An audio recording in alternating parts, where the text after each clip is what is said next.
আমরা সবাই সুস্থ থাকতে চাই, কেউ রোগ পছন্দ করে না। কিন্তু আপনি কি জানেন, এমন একটা রোগ আছে যে রোগটা মানুষকে জান্নাতের পথের দিকে নিয়ে যায়। যে রোগটা হলে মানুষ জান্নাতের দিকে এগিয়ে যায়। আজকের কথা বলবো জান্নাতি রোগ সম্পর্কে। চলুন কথা না বাড়িয়ে ভিডিওটি শুরু করে দিই। তাহলে রোগটা কি এটা আগে আমরা নির্ণয় করি। এই রোগ কোনো শরীরের রোগ নয়, এটা হলো মনের রোগ, মানসিক রোগ। আর রোগটির নাম হলো নরম হৃদয়। যে হৃদয় গুনাহ করলে কাঁদে, নামাজ মিস করলে কষ্ট হয়, আল্লাহর কথা শুনলে চোখ ভিজে যায়, এই কথা, এই কষ্ট, এই অস্থিরতা, এই ভয়, এটাই মূলত জান্নাতি রোগ। মহানবী হজরত মোহাম্মদ সাল্লাল্লাহু সাল্লাম বলেছেন, যে ব্যক্তি আল্লাহর ভয়ে কাঁদে সে কখনোই জাহান্নামে যাবে না।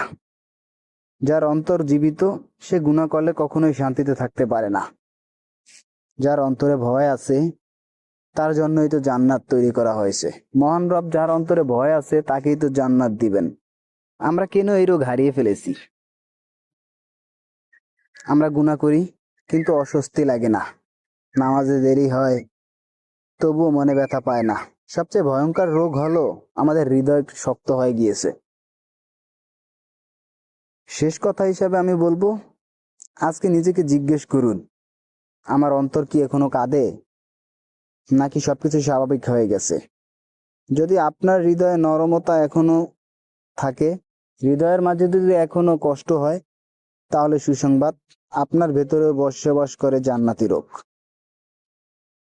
তো আজকের ভিডিওটি এই পর্যন্তই। সবাই ভালো থাকবেন, সুস্থ থাকবেন, আর ততক্ষণের জন্য আল বিদায়।